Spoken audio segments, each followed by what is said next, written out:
Do you want to hear a funny joke? Sure. Go ahead. Whenever I see an old lady slip and fall on a wet sidewalk, my first instinct is to laugh. But then I Shut up, bitch!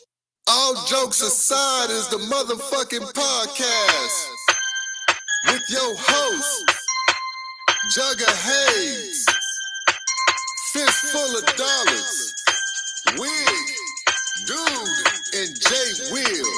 Sit back, relax, cause it's gonna be a whole lot of shit talking on this podcast. God damn! Dope ass junkies make me sick. That's why niggas in the ghetto can't have shit.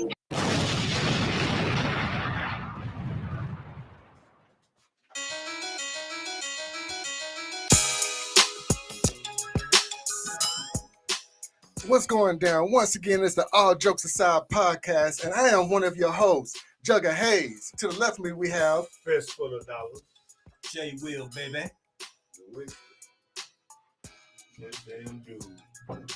and we about to hit you with a good show, man. Now, if you don't know, All Jokes Aside is a podcast where we choose current events or topics and we express our opinions on these topics or current events. And we give a chance for the audience to express their opinions as well. So, what's been happening, fellas? Living, man. Living. That's what's up. Well, you know, today we actually have a guest. We have a guest. Yes, we do. Yes, we do. Now, if you saw the promo, then you already know who this guest is. But I got to give a good intro. Now, this guy, we grew up with him, been knowing him forever. This guy has done everything in the world you can think of. He has a what you would call a life that anybody in this world would want to live. Because he's done everything in life, and he's still doing it to this day. He goes by the name of Norrell Wayne. What's going down, man? You got us? You there? Can you hear us? Turn your mic on. Yeah, turn your mic on. And the light. He walking. There you go. Yeah, I see him. Coming into the light. You good?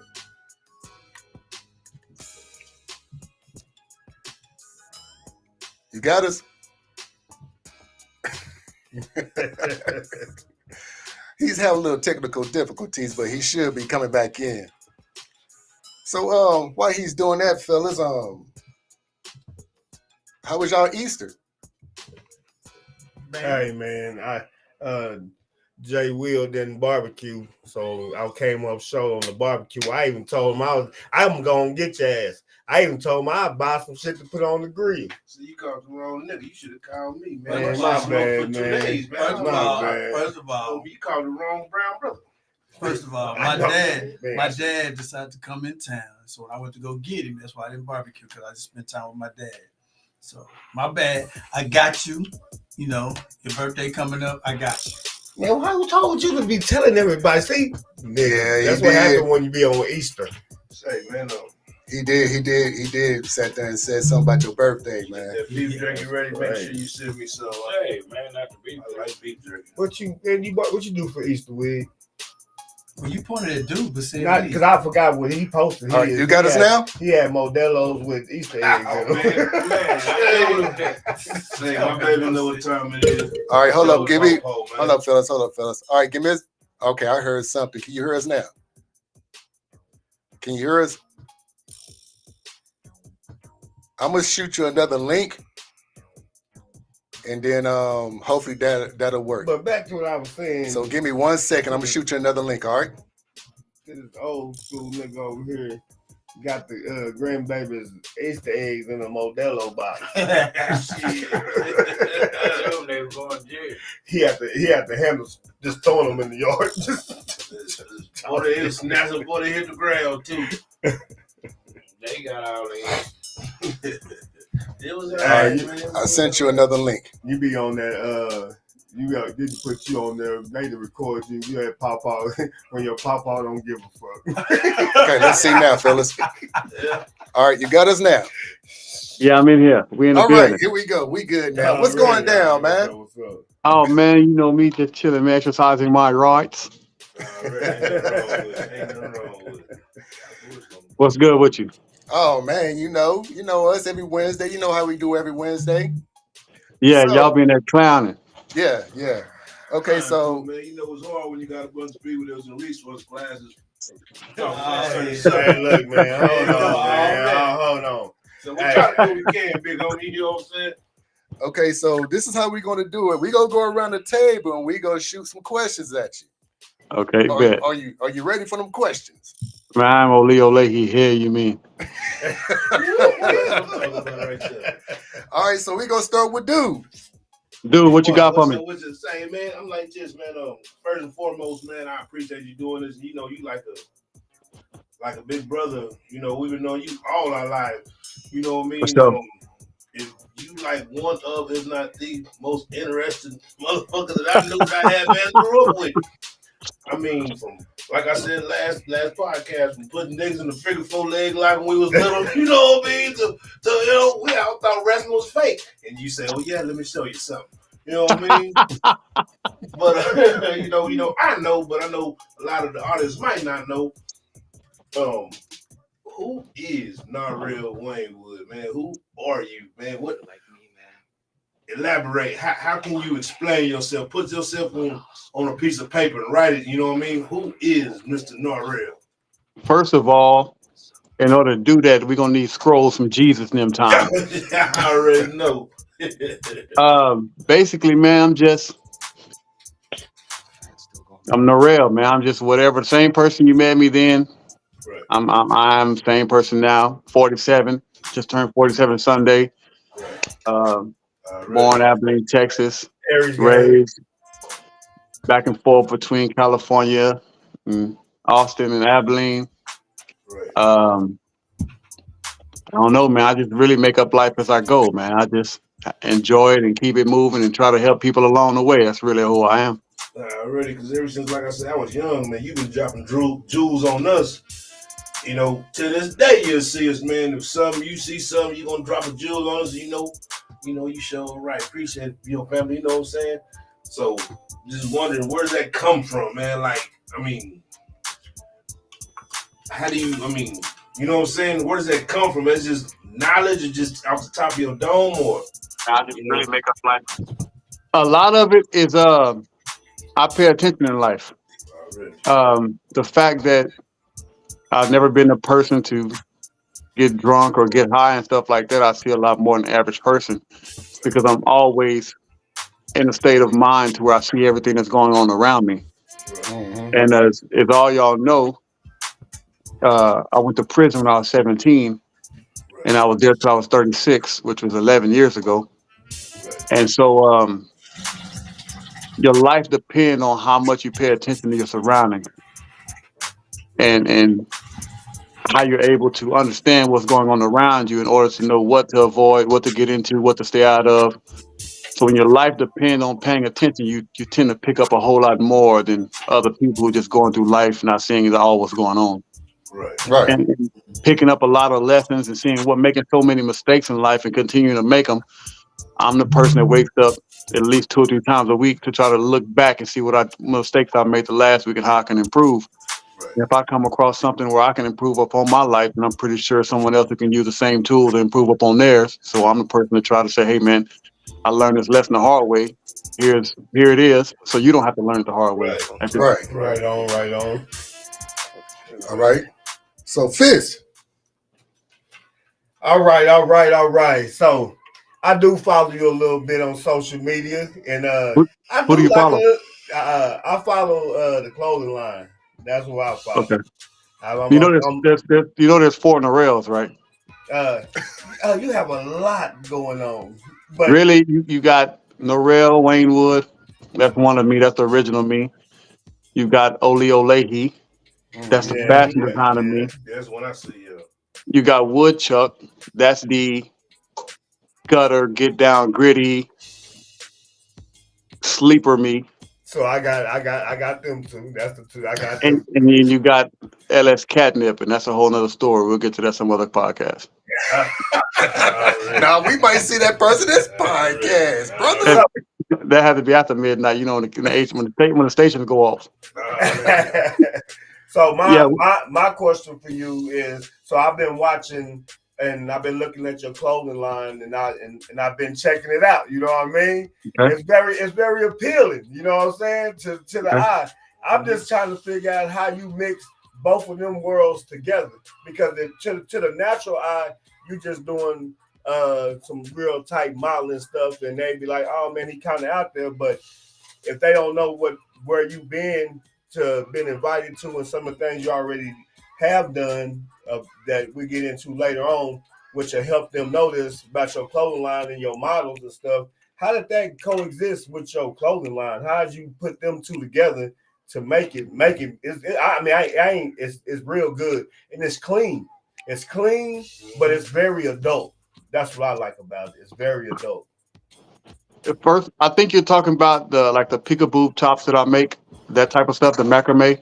Yeah, yes. Well, it really wasn't. It didn't start out adult like that. It started out as being like bikinis and bikini covers.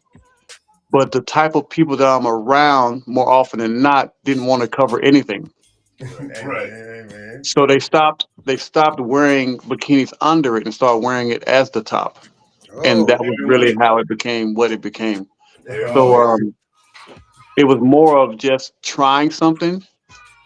And that's what you do in business or in life. You just keep trying things and putting a bunch of positive energy behind it, and hopefully it'll catch. And it just happened. That's one of the few things that happened to catch. And it just became, people start supporting me and helping me and liking it and buying stuff. And the crazy thing about it is all the models they're not there just to model. They're actually just customers that want to take pictures in it. Wow. Right. Okay. That's dope. That's dope. And me being a real colorful person and liking a lot of colors, which is crazy because I'm all black today. I'm on my NWA shit. It's all right. It look good. Shit. That it just, people like bright, people like color, people like pretty, people like soft.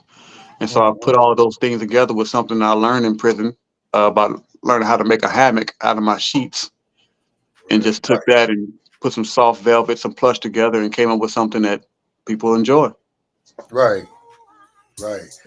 Man, that's what's up. That's dope, man. Jay Will. So my question is to kind of piggyback off of that. You said like it branched off due to the fact that people started taking what you were doing and saying, I want to change it up a little bit, and you went with that. So the question is that how do people continue to maintain and grow? Like a lot of people get stagnant, but you continue to expand. You know what I'm saying? And we tell people all the time, like, you got to be more than one dimensional. So what advice would you give to somebody that's trying to get into this and understand that they can't just you need to master something, but continue to like grow? The basic thing is a lot of people jump in a situation with their minds already 100% made up exactly what's going to happen. And that's not reality.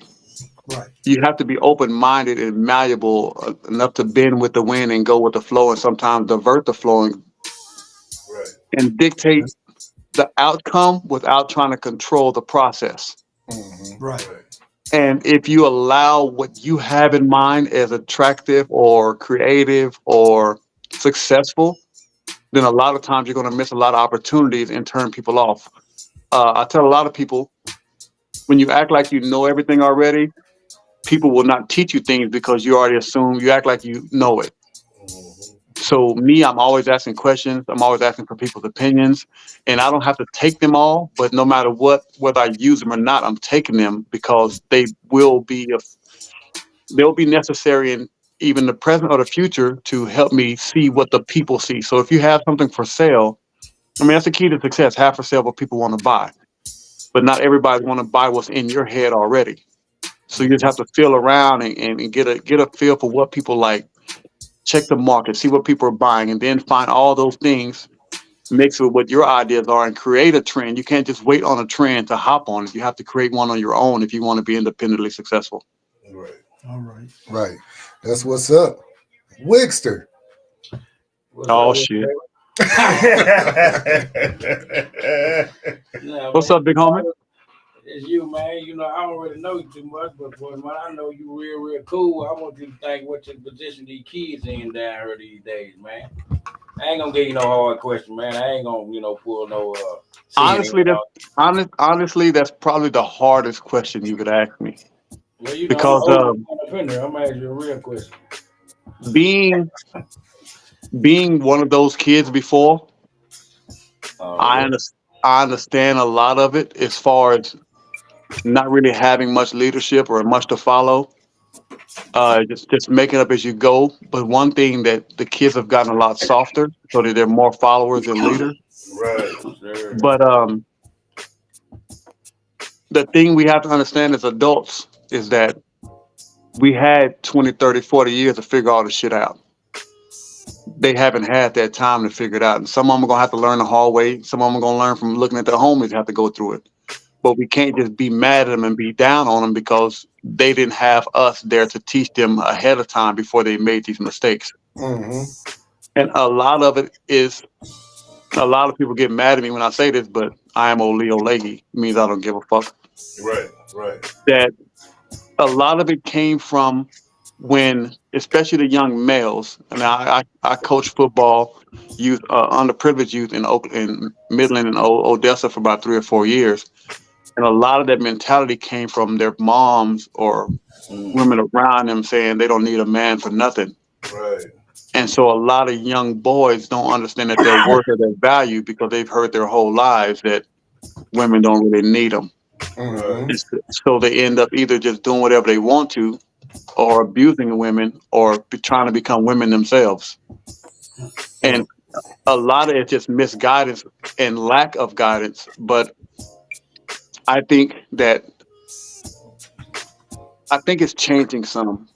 It's changing some. A lot of people are dying at a young age more than what they were dying at our age. I mean, people were dying from gangbanging at our age, but a lot of people now are killing themselves. Mm-hmm. And it's a pandemic more than the 2020 pandemic. But until something changes drastically from us, nothing will change with them. Right. Mm-hmm. Yes, sir. All right. I think we definitely need to start doing, like I applaud some of you guys down there in Abilene, man, reaching out to the youngsters and teaching them how to work and giving them jobs and helping them dress and get their stuff together. That means so much. I grew up in different foster homes and stuff, and just having somebody outside that really don't even know me actually give a damn about me is significant as hell. And a lot of the lessons I learned from people at that time, I didn't really take heed to a lot of it for years later, but I still had those lessons to pass on to others after me. Right. Right. Okay, so I'm gonna be like a machine gun, man, because I got multiple things. Multiple things. First thing, what made you skydive? What You made actually you that for get in real? the plane? Yeah. I want to know because you jumped out of the sky, man. You jumped out of a plane. What? Hold on. Tell him you signed up though to skydive. What made you freely? Yeah, freely signed up to skydive, and I mean, Because I'm glad you asked it like that. What made me freely skydive is that I hadn't been free for a long time. I hadn't been free most of my life. I'm barely 47 now and still getting close to being 50% free half of my life. right. I'm still at 51-49 right now. 51% incarcerated, 49% free. Free is a state of mind. All those times when I was incarcerated, I was still free, which is why I was able to come out and be productive and have a good attitude and good energy because my mind never got locked up. So when you get a lot of things taken from you, which everything taken from you for a certain amount of time, You learn to appreciate the things that you haven't ever experienced because you're scared that if you don't experience everything you possibly can, it'll be taken away from you as soon as possible. Right. So skydiving, I've always been a thrill guy, but Mm-hmm. I'm the guy that if I see it and it's not harming anybody and it's something that most people don't get to do or have the nuts to do, I'm gonna do it just because it's a good experience and it's something that most people don't get a chance to do. Right. And so sitting and locked up and reading all them books, I've read over 3,400 something books and just seeing the experiences that the world have that I never had a chance to take advantage of. I knew that once I did have a chance to be free physically, that I was going to also be free mentally and just Right. let the world be what it be and take advantage of every opportunity. So I just like having fun, man. And it's just one of those things like whitewater rafting, bungee Mm-hmm. jumping, Mm-hmm. all those things. It's like, hey, man, I mean, people die more often in a vehicle on the highway than they do from sky jumping. And I Right. jump in the car every day. Right. So it's like it ain't like I'm increasing my chances of dying when in fact actually decreasing them because I'm doing something that people don't really die at. So why not? And if I die, hey man, I died hollering. I was enjoying my life. Right. You enjoyed it. Right. Yeah. Okay. I'm gonna say, Okay. fuck. you definitely gonna be hollering. All right. So second thing, your clothing line. What is the name of your clothing line, and how can people? I mean, what is your website that people can go to and order from your clothing line? And if My they're in web. that, I'm sorry. No, No. go ahead. And also, if they're in your area, like which store can they go to in order to get your clothing line? Okay, well, I had a store in the mall, but the mall started dying after like 4 or 5 years, and that was in Louisville, Texas, like North Dallas. But right now, my online site is oleolehi.net. But right now, you're only gonna find the tops that my man was talking about on there because some of my stuff is so risque that I don't intermingle and mix them. Uh-huh. And I'm rebuilding another website for more of the vanilla crowd, more of the kids and stuff like that. But Ole Olehi is a name that I was given when I was locked up from when I used to yodel. What's You know, up? You used to yodel? Come on, man. Really? Who you talking to? That's what I'm saying. That's what I'm saying. Hey, he is he's very interesting. see, the problem with folks is they ain't got no respect, man. See, I am Ole Olehi, man. I am Norell. I am Woodchuck. I am Catnip. That means everything. Right. That means I'm liable to do anything at any time. At any time. You know what's so crazy? Before we get to what we're talking about, like you always been like this. I'm privileged. You've been privileged. Jug's been privileged to actually get to spend some time with you before you had to go do that time. Yeah. You know what I'm saying? So I know I can see your ass up in I'm trying to tell you, see, that's what I said. I mean, we already know. See, a lot of these cats don't know Carver. They know G.V. Daniels. They don't know Carver. You know what I mean? A lot of them don't know Carver. You hear me? See, I'm OG Carver for real. What? I literally lived across the street from Carver, so What? I was at Carver when wasn't nobody else at Carver. Wasn't nobody else. You know what I'm saying? I was at Carver way before they had the fence around the basketball court. Okay, so for the ones who don't know how to spell that, can you spell out for them so they'll be able to find your website It's easily? OLIOLEHI.net. All right, there you have it, fellas and females. Other than that, if a lot of times people just message me directly on Facebook, Norell Waynewood or Ole Olehi. And you'll see it. You can look at my pictures. You'll see it on my clothes or somebody else's clothes, and that'll help you spell it. And if you go to my Facebook, my Instagram is Ole Olehi. My Facebook is Ole Olehi. My Twitter is not. My OnlyFans is not. my family is not. Hey man, I'm sure gonna put some money in your pocket. Hey, check it out. I'd rather spend the money with you when I want these motherfuckers, especially spending out some fly shit. Hey, Exactly. you know, he want to niggas, they got a girl, they don't want that fly shit.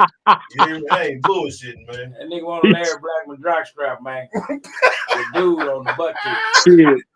You got to talk to Mikey with them biker tights. He got them jock straps on deck. Here we go, man. Here we go. The biker shorts. Goddamn biker. Hey, I will say for all you women out there that like wearing the clothes y'all wear now, I have been following is y'all type of wear. And for you freaky ass niggas out there who won't get your gas something, go check it out. Bro, believe it or not.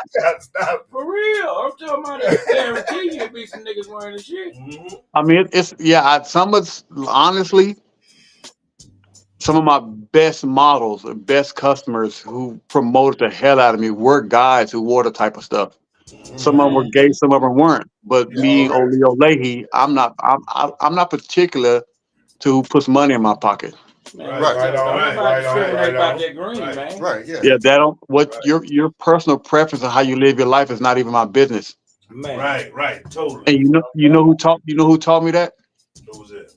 I read a book a long time ago, back in the 1900s, from RuPaul.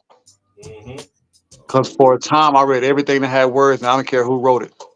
And RuPaul says, how people feel about me is not my business. Right. So I'm going to be who I am regardless. And that's how I look at other people. How you live your life don't concern me at all. You know, so you're not out here hurting the kids and you know, stuff like that, then I don't mind. I'm gonna let you spend with me. Right. That's what's up. So before you go, I got one more jug, and I'll let you. I know you're ready. Yeah, go ahead. Did the dude who created Star Wars, was he ahead of his time? Because I know your mind think kind of like that. Because the dude who created Star Wars, you gotta think he created this way back. Now you look at the world right now and how you talking about how you talk like RuPaul. It doesn't matter what people think because everybody look a different way.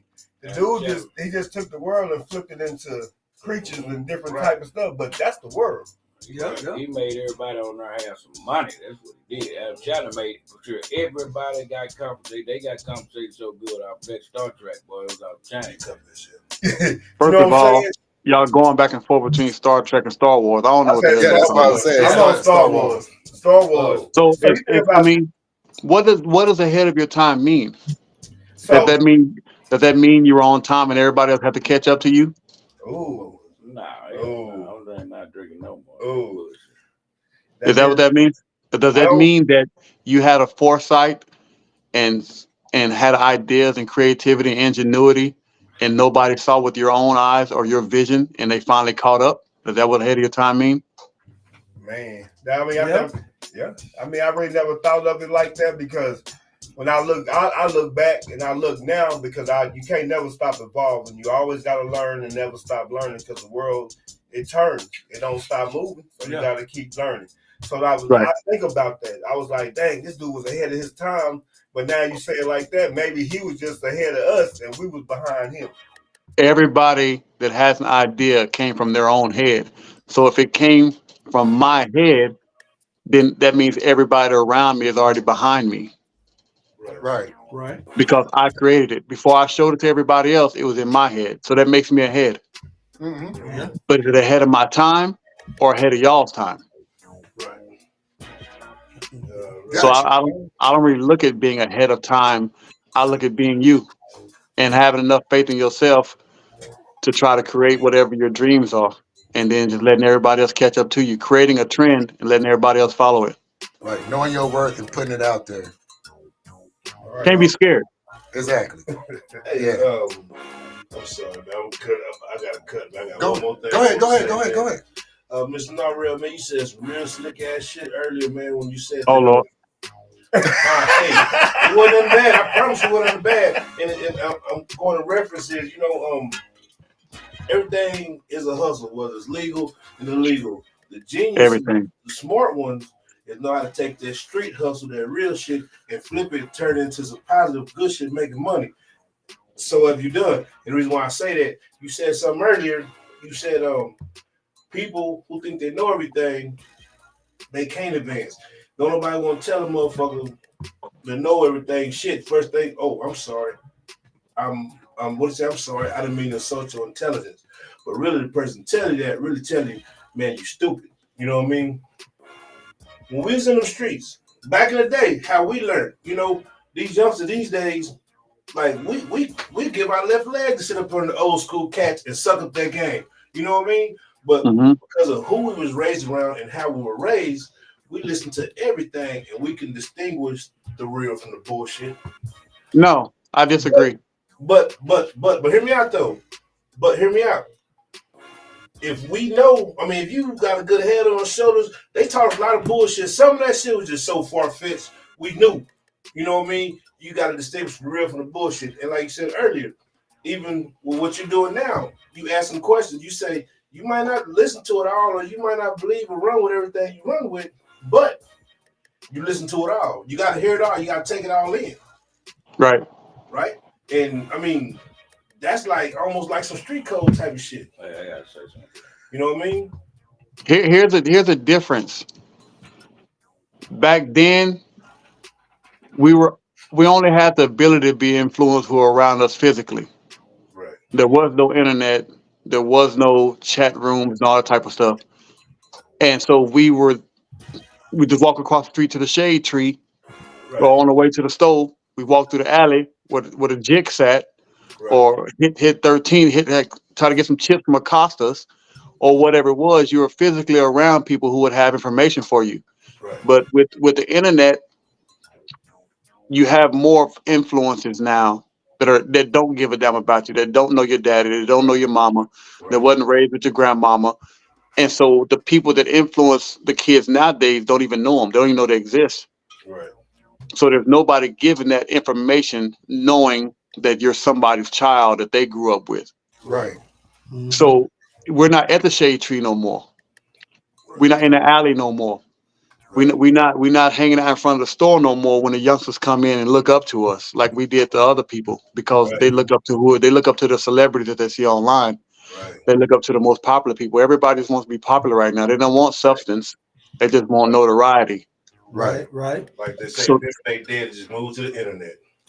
Yeah, and Pimpin' still in the streets, fam. I'm telling you. Okay. I believe that, but you know what I'm saying? And that's they say. Hey, move to the internet. Say no, you know what I mean? Okay. Yeah. Let me ask you. Hey, my boy on her, his name Wayne Francis. He been hitting. He did a bunch of times. That's one of my best friends I grew up with. He said he appreciate. He said he commend you on your knowledge. He said, but let some of the youngsters know some of the books you read. You know what I'm saying? Give them knowledge. Think about the titles of the books and what's in it doesn't really matter, because if you're not open to it, it can tell you the truth to the whole world and tell you how to make $1 million in 30 seconds. But if you're not open to it, it doesn't really matter what you read. Right.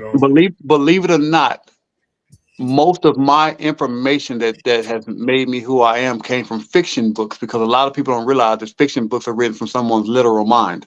Right. And just like Star Wars, those are real characters with alien type bodies.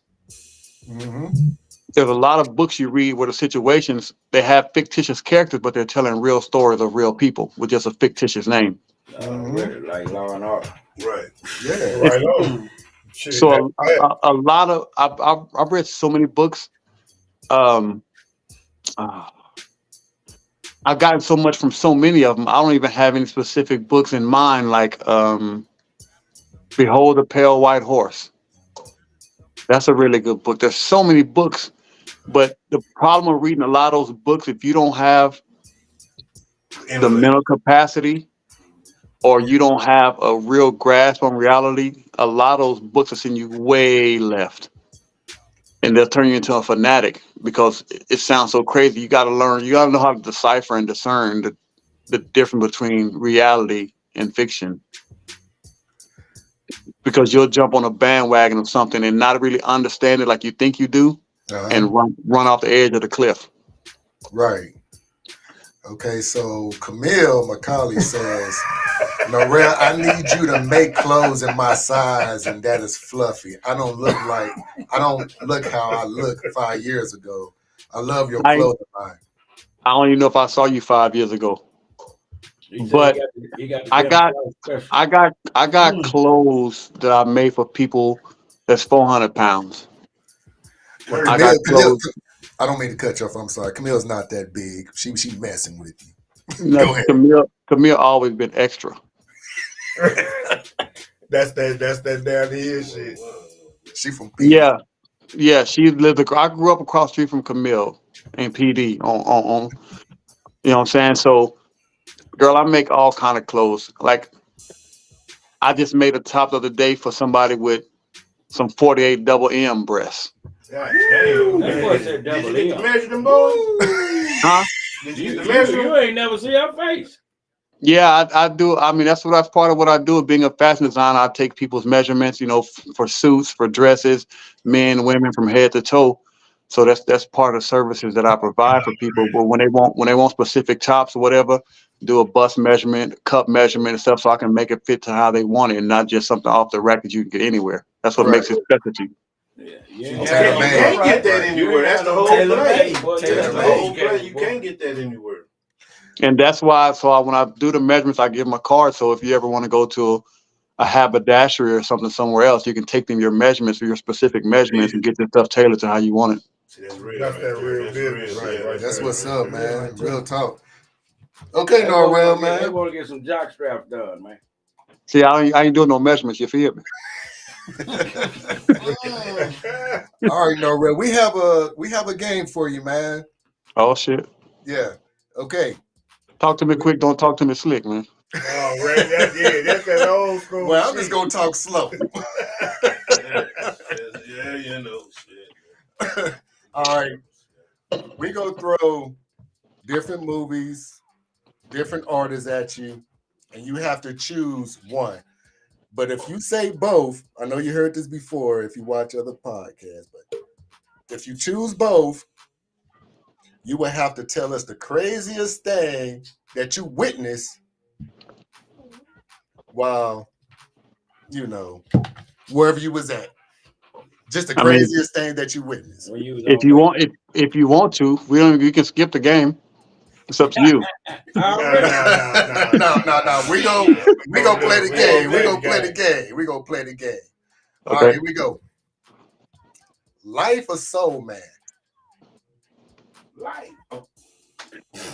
That's not even a comparison. Even though I've never seen life. Okay. So think of, I'm gonna give you I'm gonna put something in your brain that make you look. So we gonna go Eddie Murphy, Martin Lawrence, Samuel L. Jackson, and who was this called? Bernie Mac. Bernie Mac. There you go. Let's do it like that. Pick between them. Because they played, so Bernie Mac and Samuel played Soul Man, and Martin Lawrence and Eddie Murphy played Life. But what's his name was in there too? Brother Mac was in there. So what do you? Yeah, What, but he was in Life, but the main characters. I'm talking What's- about what's- the main What's- characters. He was tripping, but what's the He question? was supposed to be a main character. So- he had one line and he did so well. Which one Go is ahead, better? Fizz. Which one is better? Yeah, Eddie. If when it comes to comedy, you're not gonna get better at Eddie Murphy and Martin. so shit, we got Life right there. Life. Okay. Yeah, Life Okay. was- So second question. Kendrick Lamar or J. Cole? Yee. Nah. Yee. Ooh. I'm gonna sir. say. I'm only gonna say Kendrick because of his delivery, but on a lyrical level, I was just gonna say, boy. it's close. But Kendrick Lamar's delivery and ingenuity and how he raps and the sound effects and the nuance of his style, Mm-hmm. I would take Kendrick over Cole. I love Cole. I love his lyrics. I love his thought process. I love how he put his words together. Feel the same But way. I'm big on performance and nuance, and with that, I gotta go Kendrick. Okay. All right. I thought I was gonna get you with that one, but Nah, good luck. okay. Ooh. UGK or MJG and 8 Ball? Come on. Mm-mm. I'm gonna say one of them because of legendary, and one of them because I prefer the sound and what they talking. But going off the legendary status and the fact that one of the main people that I happen to be in a cell next to that loved my clothes when I first started making them and encouraged me, inspired me to come to Houston when I get out, and he's gonna put me on making clothes for UJK. I'm gonna have to go with Pimp. Yeah, Damn. man, I hate Pimp gone, man. Say, man, I feel like the message was when Selena died when he passed away, boy. Yeah, because Pimp, I was in the cell next to Pimp for a couple of weeks when I was first started Ole Olehi, and I was making everybody short sets and stuff like that out of different fabrics and stuff I find. And he loved it, and like, man, you gotta come mess with us, you know. So he had to put me in. I talked on the phone to Jay Prince and them, and they wanted me to come out there. But by the time I got out, it was that was 2000. That was when Vince Young won the national championship. So I didn't get out for because we watched the game together. Man, I But was with my candle, my floor wrapped around my head and everything when that nigga died. Well, I was sick in the bitch. Nigga. Man, that's dope. I didn't know. See, you see what I'm saying, man? Sick.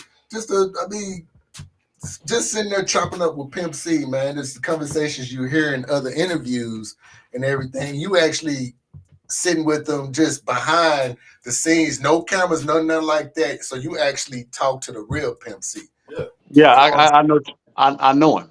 You know what I'm saying? So it wasn't like, you know, that's my man's and we were best friends, but he was next door to me. And the fact that I had access to move broom, I had access to rip and run and traffic and trade and do things. So, I help him out. He helped me out. We bless each other. But he was one of the first people outside of just who knew me, who inspired me and told me to keep pushing, keep on push, you know what I'm talking about? And was one of the first people that had any type of real life commercial success that told me that what I was doing was fresh and new and ingenuitive and I should stick with it.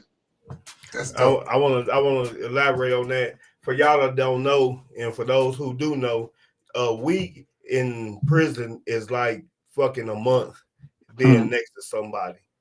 You know what I mean? Yeah. No, it's like if you mess with that person real tough, that whole week y'all gonna be went through your whole life damn near. Amen. Yeah, y'all gonna be riding. Yeah, exactly. That's exactly what it's called. We're gonna ride, man. Sipping credits and ride, man. Say, Mr. Nara, I wanted to ask you, man. I don't know if you, we said that you pretty much touch on anything. You know what I mean? Wasn't nothing off limits. I remember back when I was young. Like I say, when you went down, you said you were 17. I was around 15. And I'm on the type of cast. I come from the bricks, man. I never forget my building blocks. You know what I mean? And if you cuff me or brand me or fuck with me, like I say, I don't know Jimmy Daniels. I know Carver. We came out of blood. You know what I mean? Real talk. And I remember I was kicking it with these chicks, man. And one of these chicks used to fuck with this African dude that was had something to do with ACU. And I'm trying to remember it vaguely, but I remember just out the stories I heard around here. Whenever you got in your little trouble, they said you kind of wound up with this African dude, and I think it was the same motherfucker. And I was just wondering, man, did the motherfucker get down on you? Because that was what these girls was telling me, or how? I mean, what happened? You know what I mean?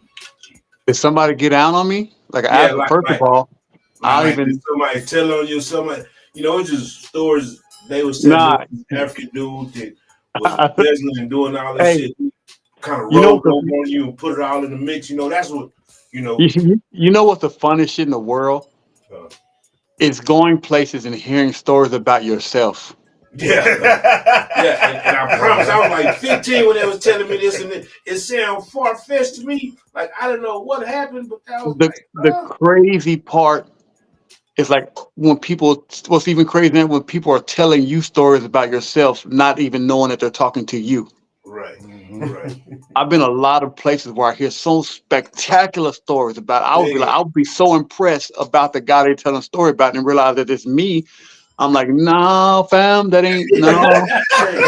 say, family, I've been holding this since I was 15 years old, man. Nah, you know what's crazy? There's so many stories about that situation, and I guarantee you 98% of them are not even true.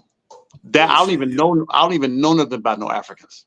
Man, I promise, man, this little brow was. Hey, don't say that. Don't say that to dude. You know, because I mean, he gonna get us censored. He gonna get us censored. I mean, listen. Here's the thing.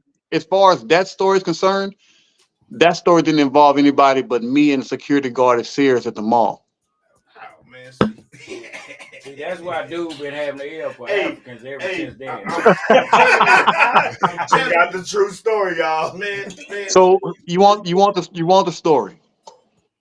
Give it up. First of all, it didn't even happen. I was shoplifting an axe at the mall because I got jumped. I used to work at the mall with Chemo at the music store, Tracks and Blockbuster and all that type of shit. Yeah, for you young heads that were in stores. Yeah, I used to steal it. I used to shop there. I got jumped and I ran into Sears. This was in the morning to get a hatchet, and I put a hatchet in my pants and took off running. Damn. Because I was finna go at night. And so in the process of taking off running, I got loose with the hatchet and did what I did with the people that jumped me. Okay. Already. That wasn't my charge. My charge was shoplifting for the hatchet. So when I took off running and left, the police ran me down, and I was charged with shoplifting. But they got the guy to say that the reason he didn't chase me down and catch me was because he felt in fear of his life, which changed it from shoplifting to aggravated robbery. Man, that's crazy. I promise you, man. So told me, boy, some bullshit. When the cops were chasing me, I was running and finna like a street like this, and I was finna turn this way, running from the cop, and there's a motorcycle cop coming straight for me. And the process of the motorcycle coming straight for me, I juked and he dove off the motorcycle, and him and the motorcycle hit a fire hydrant and fucked him up real bad. Right. So they used that to fuck me off. You know what I'm saying? Yeah. Right. So it went from a third degree misdemeanor to a first degree felony. So I was facing life. Damn, man. So for y'all out there who don't know law, the severity of your crime, they have different levels for it. And you go in the room and some other person judges what your level of crime is. But it's also, and see, everybody know me. I was into all kind of shit, and they knew I was in all kind of shit, but I never got caught doing nothing. But there are some things that happened that people did get caught for. So while I was locked up, there's a couple people that y'all know very well. They used me as a get out of jail free card. Hey, man. Use your name. By telling them folks that I was involved in stuff that they never even knew nothing about. Right. So when I went to the magistrate, every like 2 or 3 times while I was there waiting on trial on the robbery case, different crimes kept popping up that had been old for 2 cold cases started popping up. Oh man, see. That's crazy, and man. I see the folks all the time. I look at them and they just panic. I don't tell nobody, but I don't really give a fuck. It's done. Right. Man, I'm telling you, man, these little brows, man, the African dude had a Benz, man. We was young and the dude was a little older than us, man.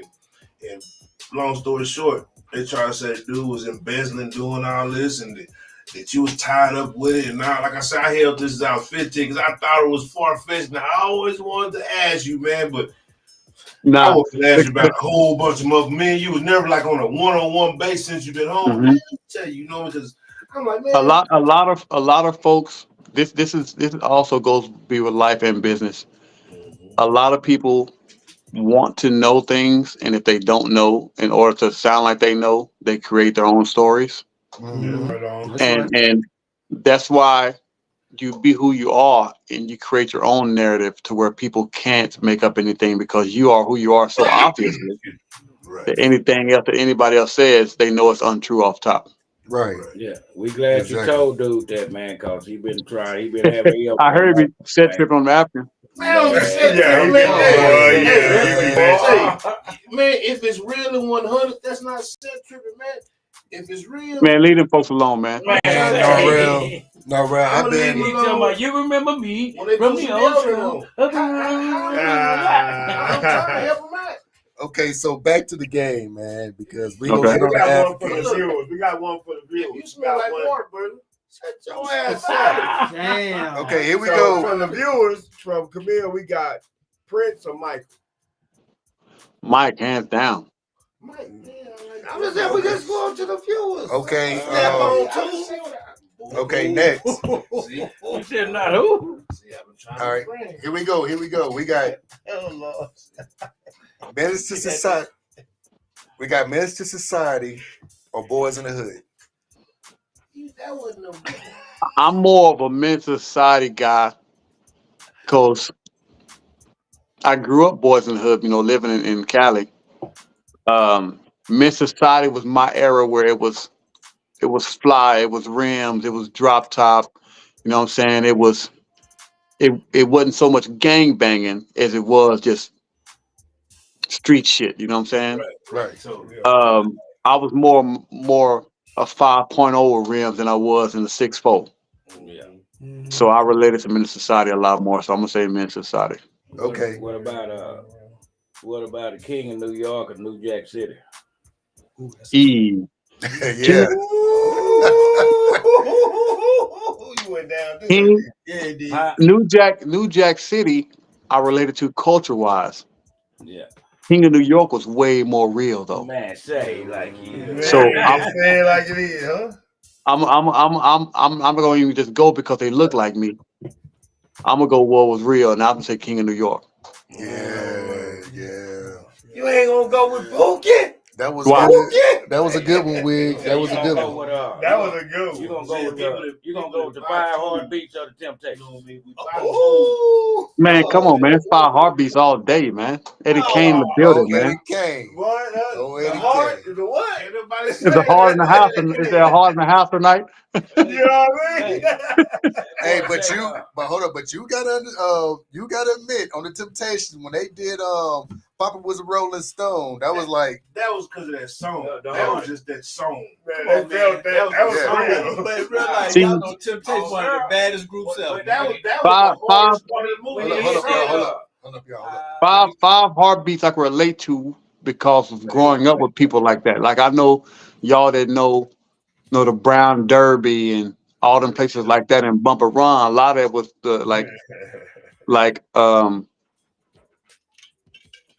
just the fish houses and the gambling shacks and all that type of stuff. That was a lot of it in Abilene was owned or ran by people of my family. Right. The So Candy Lady House. Right. the candy lady is my grandmother. Miss You know what I Annie mean? Mae. I Miss was Annie gonna break it up. The Candy Lady House. Yeah. She was the ice cream. Who would She you had the Yeah. ice go with? cream. Would you go with Kevin Hart or David Chappelle? Dave Chappelle is way too real to put him under anybody. That's my motherfucker right there, boy. Yeah, you can't. When you talking to me, you gonna get whatever the realest is. What I'm more than likely gonna go with. Okay, well, I'm about to get you with this one, man, because Yeah, good luck. I know you were dancing. You were a dancing cat, man. I mean, I remember when I was DJing. I mean, I'm still DJing. When I was DJing and stuff, you always came up to me. You wanted me to play certain songs so you can dance. You know what I'm saying? I ain't just talking about So, just the normal dance, but you really like to get in there. You know what I'm Yeah. saying? As far as pop locking and doing the actual dance moves. So you got served or stumped a yard. Them ain't the hidden. hey, that's probably the best one so far. Hey, they both got some moments. Yeah. They both got their moments. Because that's your style. Mm, Both of them is your style. that's nice. Yeah. Both one is. I mean, I sat there and watched you, man. Both of them is your style. So I Mm. ain't never seen him get on top of his head and slide on his forearm though. he Yeah, tried. you ain't seen nothing.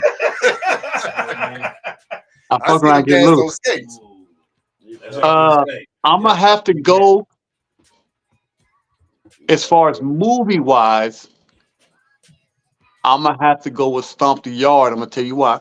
Oh, All right. I love the moves and the choreography of You Got Served, Already. but a lot of You Got Served was more kiddie than I was at that time. Mm-hmm. I was older when I watched both of them. I didn't see any of them until I got out. Right. But I was older, so I could relate to Stomp the Yard as a young adult more than I could as a little kid in the You Got Served theme. Right. But I love the You Got Served. I love the moves. I love the soundtrack. But Stomp the Yard was harder for me. Yeah, It, Okay. I can relate to the dancers there. Don't Right. y'all. Hey, hold on, Jug. I got one for Fitz. Hamburger or hot dog? Hey, man. The glizzy. I'm going hamburger. It's your fault. It's your fault. I'm going hamburger. Man, I got a snap on No, the I'm hat. going Everybody don't know. I'm going No, hamburger. Hey, snap don't on pick. some gold. Just don't pick the glizzy, man. Don't pick the glizzy. I'm going hamburger. You got one in your pocket here. Hamburger. Hey, snap on. Everybody don't know snap on is some tools, man. You got snap on, man. You buy tools. See, motherfuckers that buy tools know about snap on, but old Fist, man. The tools he uses is a fork and spoon. So he don't know about snap I on. gladly pay you Thursday for a hamburger today, man. Hey, I'm You trying know to what I tell you, mean? man. He ain't say two. He said third. He said Okay, so Judge say he last. allergic to weenies. Okay, so last one, man, and I took it back. You know what I'm saying? Because I mean, like I said, me watching you dance and me knowing your styles and everything, so I had to take it back. Breaking or Beat Street? That's a good one. Oh, that's it right there. Turbo Lozo, nigga. That's it right It's there. working. All the people in the house tonight. See, Hey, you remember the Christmas scene? Don't forget about the Christmas scene. Electric Boogaloo. I still remember the whole song from the Christmas stream. Yeah, Hey, that boy was hot. that's why I threw it out. Say, man, It's- Turbo dancing with that broom. Ho, ho, ho, open up your door. No. I'm Santa Claus, and guess what, y'all? I got something to show. You know what I'm saying? I remember that. Hey, Us girls get get boogie too. Got turbo. Oh, he just slid turbo in this bitch. Okay, so I'ma say- hold up, y'all. With the popping on the ceiling. I'm gonna say the original, man. I'm gonna have to go B Street B Street. Okay, and because B go ahead. B Street was more raw. And when that's when they started breaking. Is when they start crossing genres. And I love breaking. Don't get me wrong, but that's when they start trying to force the cross and taking hip hop to ballet and stuff like that. Right. So I'm gonna have to go when it was raw, when it was tatting, when it was breaking, when it was Right. style, when it was boombox. Yeah, So that was my era. I mean, breaking was my era too. I mean, but B Street came from like 70s. So they brought Special K. and the cardboard action. I agree with you, Norrell, and the Walk reason around why with some I note agree, Man. the reason why I agree with you is because B Street, they had the elements of hip hop in it. You had All the of them. graffiti, All you elements. had the breaking, you had the DJ, and you had the MC. Mhm. Yeah. You know what I'm saying? So Yeah, breaking was just dancing, but that was like the original gentrification of hip hop and breaking. right. So okay, so there you have it. That's all. That's all. You didn't say both or neither one of them, so we can't get Yeah, it. there's always some positive and negative of everything you discuss. You just have to weigh them out to see if it's heavier. And a lot of that, man, like I say, you're an 80s baby, you know what I mean? So we gonna think a lot. Equal on a whole bunch of I'll put some respect on your elders, fam. I'm from the 70s. Yeah, I was but finna you correct raised him. Don't in the worry about it. I 80s. was finna correct him, man. Okay, so Raised in the now, 80s. Norrell, whenever you come home, man, there's a club that's here for you now, man. It's this exclusive charity. Yeah, You know I what see my man been pushing it, man. I'm proud of my man getting out there and doing his thing. Yeah. You definitely have a club to come. When you come down, it's definitely popping. It's definitely banging. It's a new thing. It's the nightlife is back in Abilene. It's an That's good, man. exclusive cherry. So, Norrell, how can people get in touch with you? Don't. Ah. Nah, man, I'm everywhere, man. Like I say, I'm on social media all across all platforms. Women too. You got the women. There's Norrell Wainwood or just Oleo Leahy. And just type in OLEHI and you'll find me somewhere. You can you can Google it if you want to. It's gonna pull me up. So what we'll do, we'll put it in the comments. That way people can the ones who's not already following you, because you got about 20,000 followers already. You know what I'm saying? The ones who don't follow, they can follow you as well. Got you. Yeah, I'm All glad we didn't have to go to the craziest things I've seen. That's a Yeah, whole man. other path. That's what I was trying to get to, man. I couldn't get you to bring it out. I told you we can skip the game if you wanted to. Oh no. Really? Okay, so give us one crazy story. Nah, we can't. Man, he got too many. We got at least 3. He got about 75 crazy stories. I bet you he got to go, man. He's a busy man. Nah, I'm see what happened is it's an unfortunate moment. I'm making these shirts for these 2 young men at 18 that just got killed. So, but I've done them. They're done. So I'm good. Whatever. We can talk to tomorrow if you want to. We can ride like we next sale, but like we sell it if you want to. Hey, man, not for the ride. One of the craziest things I've seen in my life is there's a lot of my life that you wouldn't believe unless you were there. A lot of it. Like I can tell you different things from almost every year of my life that you wouldn't believe unless you were there. One thing that'll never go away is I was on Cofield. In the house, I was at the house. It's called a House of Pain. That's a nice unit, boy. They get down over there for y'all who don't know. Yeah, Cofield's the biggest prison in Texas or the United States, one or two. It was like 5,000 inmates.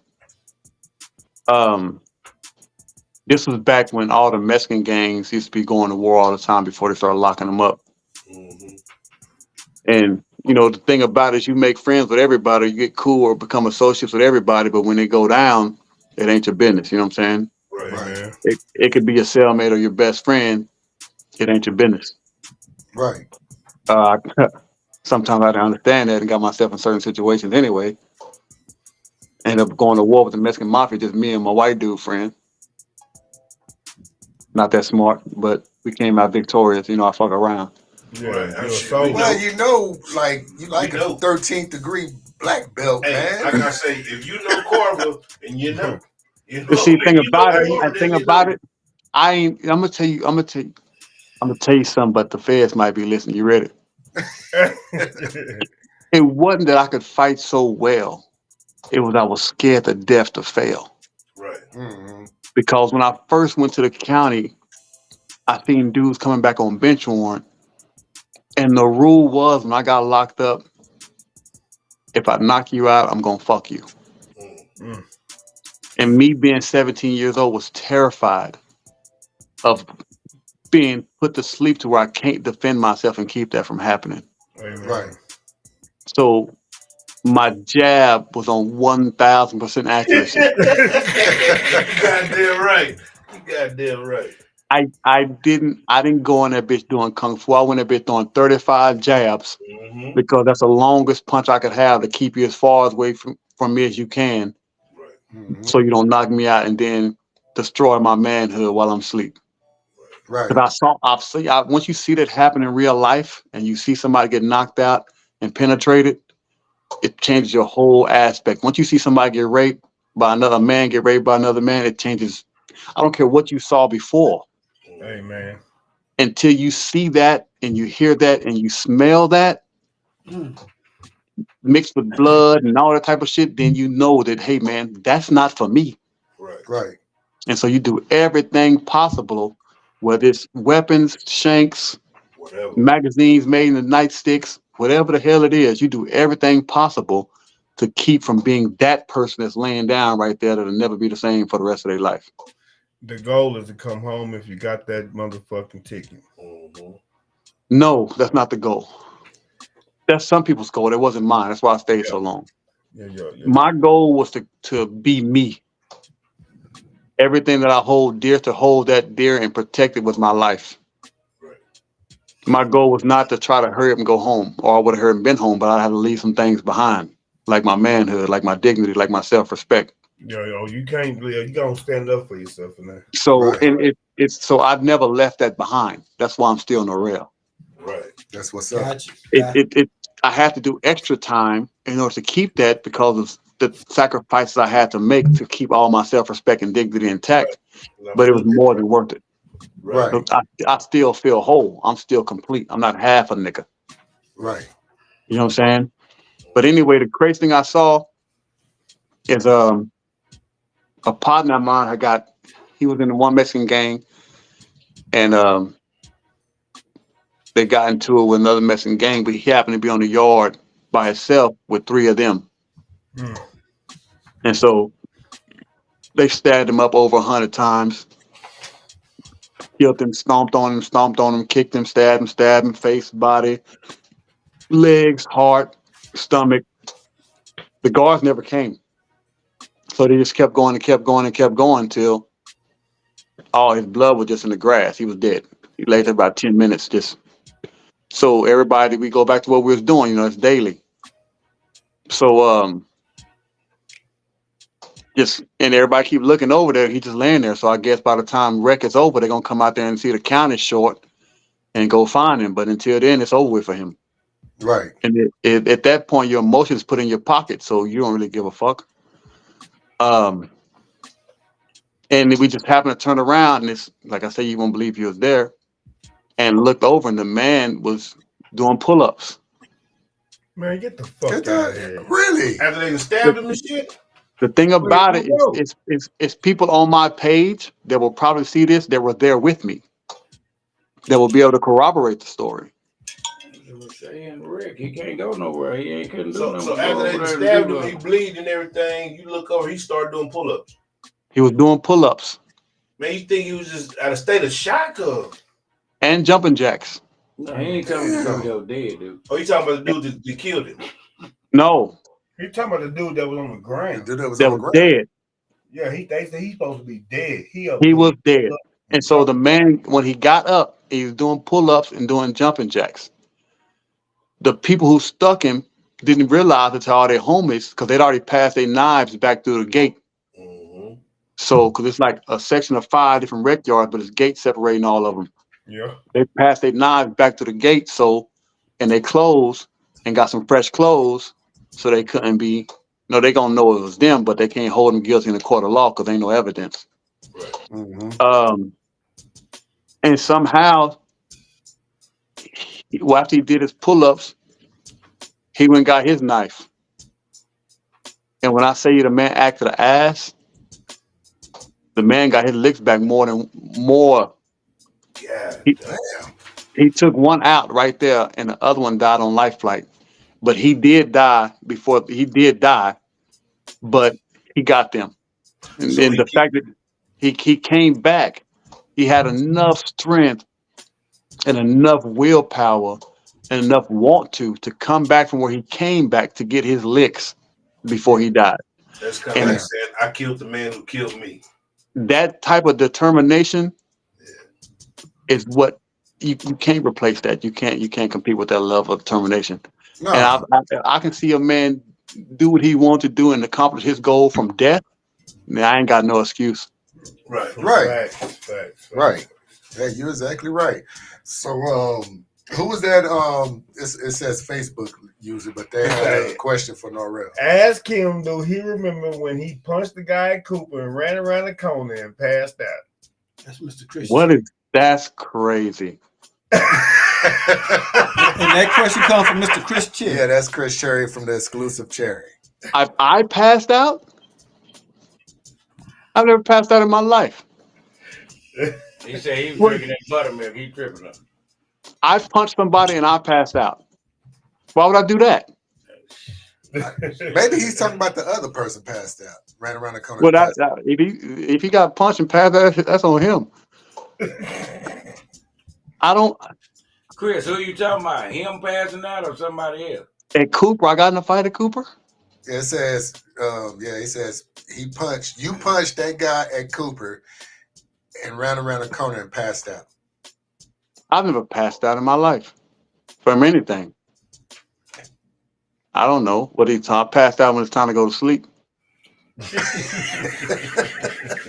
I don't know what the hell. That's another one of them stories that, man, I don't know what he's talking about. and I've learned also. Here's another thing that see, y'all being out here in the free world all your lives, shit get convoluted out here. Stories get passed around and this, and that, and some people add this and add that. You never know. But being there's nobody to add to the story. You still got the same story from when you was there because ain't nobody added to it or changed it. Right. I don't know. I don't. I probably punched some people, but I ain't never ran around the corner or passed out. I remember punching somebody at Cooper and the the principal picking me up in the air and the coach grabbing me and taking me to the office. But I don't remember. I never passed out. Right. I know I could bring up some times, man, when Big Ant, man, my cousin, he's your cousin as well, man. He rest in peace, man. Mm-hmm. When everybody be at your grandmother's house, Miss Hattie Mae, may she rest in peace as well, and everything. Tyrone, we were all together. I think you was with us, man, but I spent the night with y'all. I think it was me, you, Tyrone, and Big Ant. And Melvin. Was it Melvin? Yeah. And Melvin Bond. Yeah. Man, old Melvin. Yeah, man. We had snuck out. We snuck out, man, and man, that was like the craziest night of my life, man. That kind of changed. That kind of changed me, man. Hey, man, you gotta elaborate on that. No, what I mean, man, is that shit. Have you seen the goddamn Warriors? Yeah, you gotta elaborate on that. Well, what I'm saying is, man, we did everything you possibly can do that was crazy. I mean, we was acting a fool. Shooting bow and arrows at folks, throwing rocks at cars. Yeah, we was acting a fool. You know what I'm saying? But I never forget throwing that night, rocks though. at cars. Yep, shooting That boys. was a national Good old pastime. days. Right Good old days. on 10th Street. Good old days. Norrell, that's what Chris Cherry was talking about. He's talking about when you punch the person and the motherfucking person took you to the office and shit. That's what he's talking about. Yeah, I remember that because the coach tackled me. When he tackled me, he tried to catch himself on his knee, but his knee landed on my nuts. Damn, fuck you up. I remember that. Wasn't no passing out. Tell Chris Cherry, chill out, fam. Ain't no passing out. Show some respect. Getting hit in the nuts, man. That's not well past that shit. That shit. Hell no. See, because matter of fact, that was crazy because me fighting, because it was more than one dude. Me fighting that dude turned into a whole riot at Cooper. It was a whole riot. Everybody started squabbling. Girls and guys, white folks, black folks, the Mexicans and the kickers and the Cowboys. The kickers and the kickers and the cholos started fighting. It just turned to a whole full-scale riot in front of the fucking cafeteria. Right. That was crazy. That's crazy. That's crazy you brought that up because those guys from that day was the one that jumped me at the mall where I caught this case. Oh, same dude. Damn. They got their licks. But shit, you got yours in there. You know, so Norrell, man, we want to give you your flowers now, man, because for one thing, like you said, you did all that time and you came out. You could have gave up. You could have gave up and just came out and done whatever to try to get back in there. But what you did, you came out and you became a successful dude, man. And like me myself, I fell in the slump for a whole minute, man. You know what I'm saying? Meaning that it was a time where I was hitting on all cylinders. You know what I'm saying? Anything I wanted to do, boom, I'm doing it. You know, but then I fell in a slump to where I'm just trying to do too much to where I couldn't do nothing. I'm stuck. Yeah. So I had to, step back and take a look. And just so happened, you cross my social media so much, and I'm seeing you like, damn, he's successful. He's doing this, he's doing that. Everything he's doing, I mean, it's hitting. So you gave me my motivation back. You know what I'm saying? Respect. Respect. So I just want to, from my heart, you know what I'm saying? I want to give you your flowers, man, because see, a lot of people don't know, man, is that, you know, people are always watching you. People are watching you, whether they like you or not. And they go For sure. learn from you, without you even knowing. They go learn something from you. And you For might sure. save that person's life, and you would probably never know For sure. that you saved that person's life. You know what I'm saying? So just from me to you, man, I just want to say, man, you helped me get out that slump to pretty much get back out there, get motivated, and start back getting to where I supposed to be. You know what I'm And I saying? appreciate Doing it. I my appreciate purpose, man. respect. Respect for you for coming out of that. You know where you want to be, and can't nobody get you out of there but you. Right. Real talk. So last thing before we go, man, have you been watching the Final Four, the March Madness? Man, my life in March has been madness. You gotta We do sports shit. We okay. got we Check this got out. hold on, we It's got far. we got we got bootleg motherfucking Jay Will over here with the bootleg I don't know why you mad. motherfucking I don't know why paper you top. mad. I don't know why you Bootleg mad. Okay. ass nigga. I don't know why Hold you on. mad. Hold on. I'm gonna tell you this. When I got out, there was nobody to help me get on my feet. Uh-huh. But there was one person who saw me trying to cut yards and paint houses and get my honest bread up. You know what I'm saying? Mm-hmm. And this dude that I'm talking about had bought a truck that he wanted to rebuild and turn into like a fly ass truck, but so he got it at a real cheap price. And he saw me hustling, and I asked him to buy the truck for him, but I didn't have all the money. I was just scraping and scrounging, cutting yards and stuff. I'd been out for like maybe 4 or 5 months, Mm-hmm. and he sold me his truck, man, where I can give him $100 every couple weeks, and that truck is what turned me into success. That turned me into being what I could be, that helped me get jobs and put bread in my pocket, end up helping me get to the oil field to where I started on to where I became. And that's Wesley Anthony, man. That's what's up.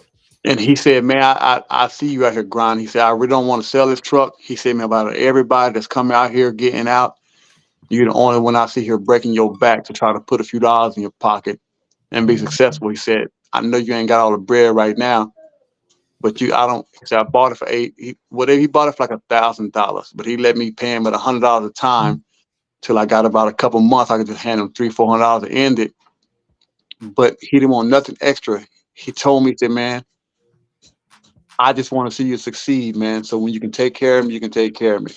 Right. And that single move from a past friend is what catapulted me on the way that I want to go with not going backwards. Right. So I have to show him give him a shout out and pay my dues and my respects to West, man, because without that one move, I don't know where the fuck I was, because I didn't have no car, I didn't have no place to stay. I was staying with my grandmother for a few minutes or whatever, but I didn't have no way to get to nothing. I couldn't drag the lawnmower all across Abilene, but when he gave me that truck, that helped me get my shit together, man, and I'm really grateful for that move. That's what's up, man. Shout out to Wesley, man. Real talk. That's how it's supposed to be. You know what I'm saying? We Hmm. supposed to all look out for each other, man, and stuff like that. I mean, that right there is dope. That's dope as hell. All right, so we got brackets. Bootleg J Will pick. for the March Madness, right? Yeah. Right now, we down to the Final Four. Yeah. So, Jay Will, go ahead and shoot him the teams in the Final Four, and you go ahead and pick your teams. All right, so in the women's bracket, we got North Carolina State against South Carolina, and we got UConn against Iowa. That's on the women's side. Women. That's on the women's side. I know, but he North Carolina. Yeah. I mean, he helps you South in Carolina your mind. And North Carolina State is on the left side, right? Yeah. Well, you see him on the end. Okay, so give him the first game, Jay Will. No, I was just saying you see him on the UConn. All right, so you on UConn? UConn over Iowa and South Carolina. All right.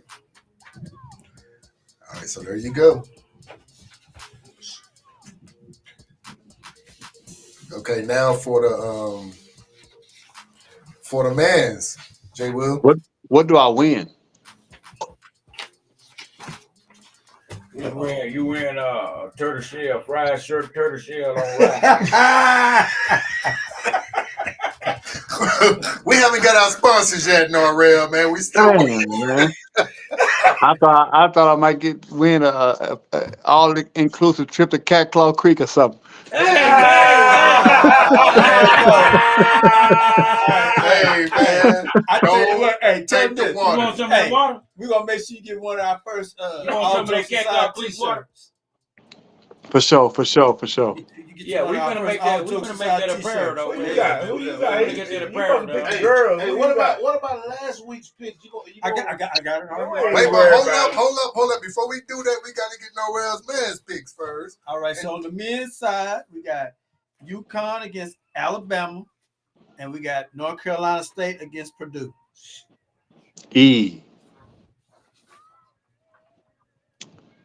I'm gonna go Boilermakers. Okay.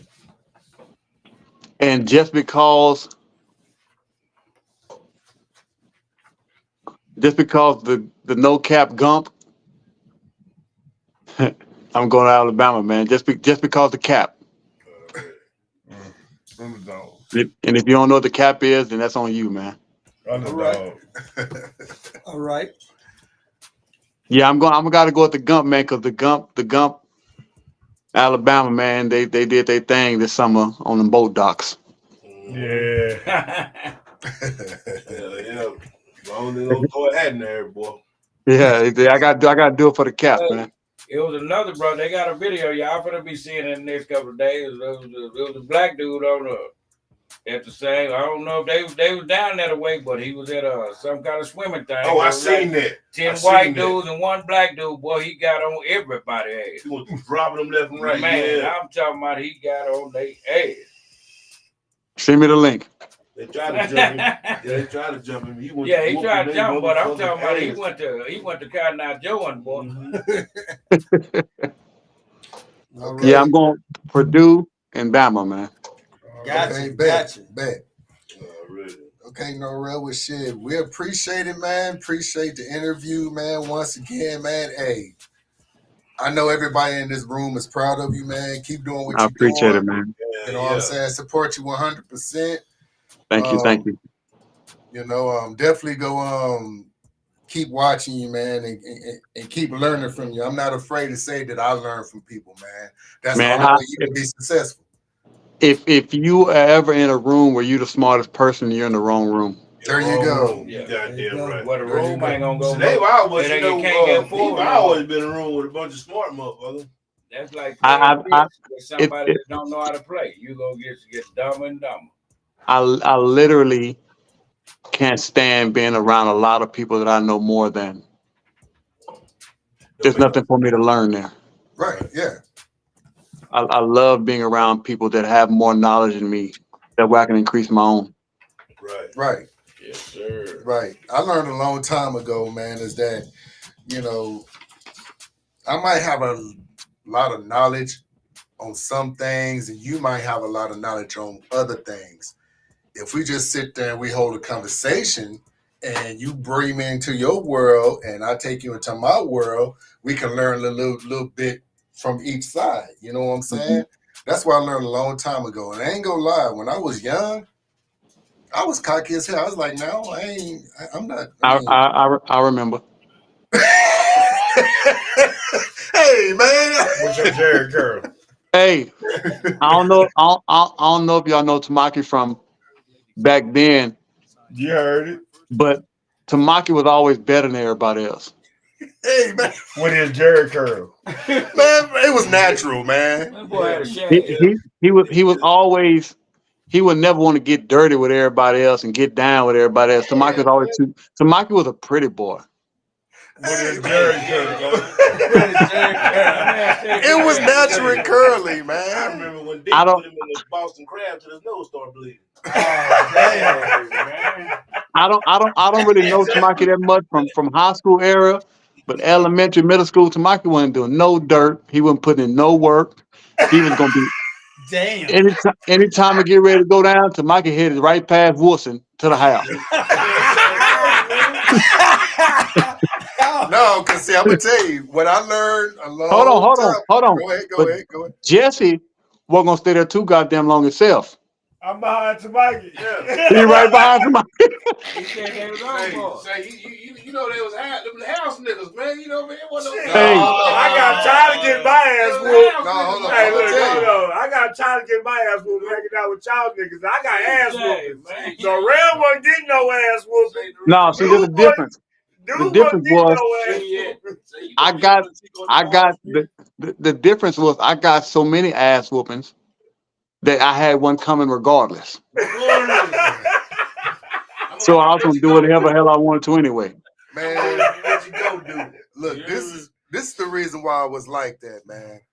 I was the cat that always walked the line. I could have fell off to the left side, could have fell off to the right side, but I walked that line. Which line? The gun line?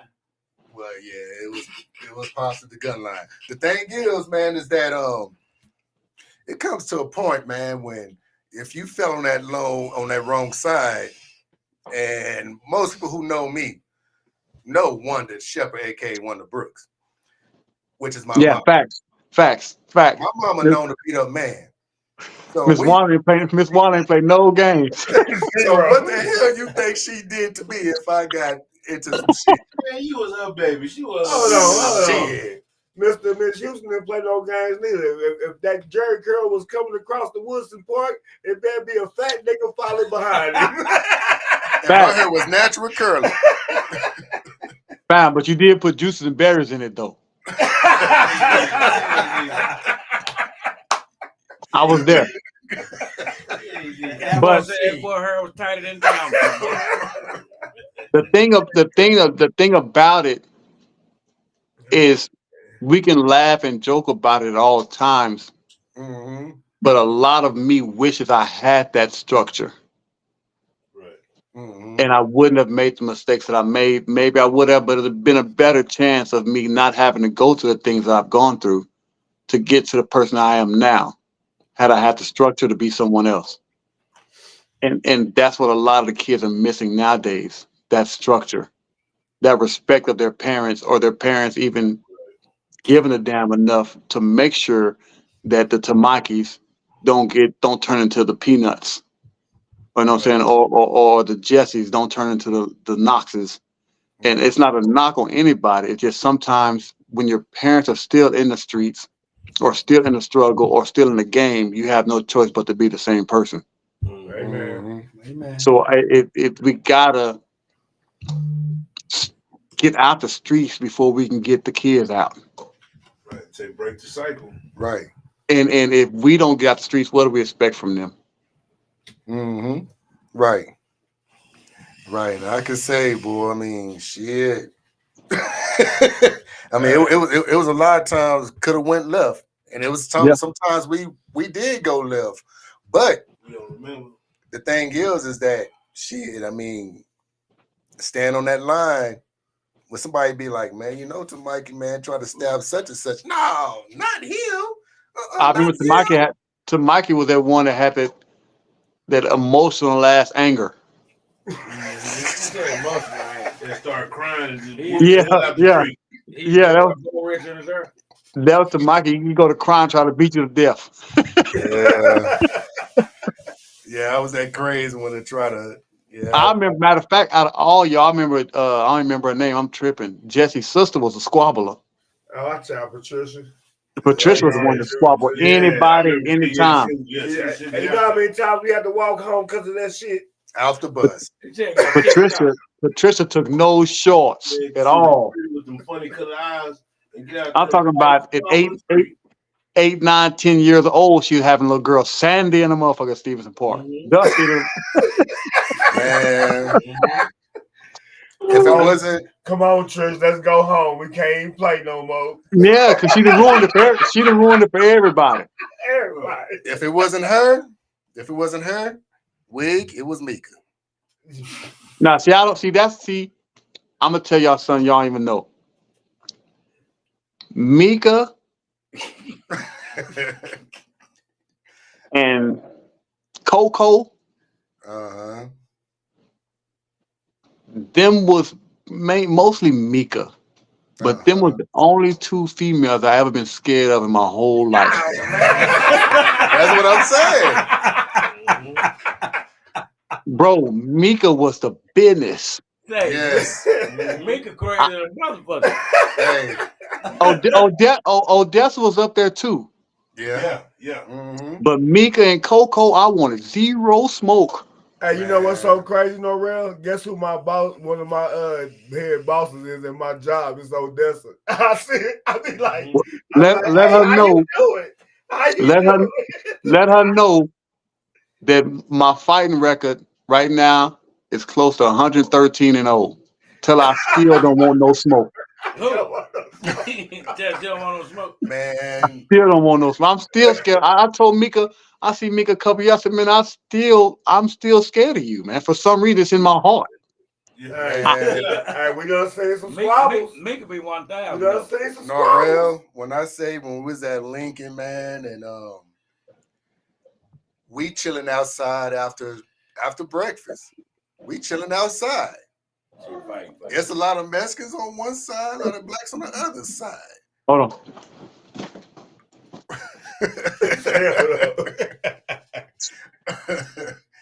But yeah, I mean, I tell this story all the time, so we already know what I'm talking about. And if Mika listening, she probably laughing. Little man's complex. Them little ones be mean. But man, I'm gonna tell you, man.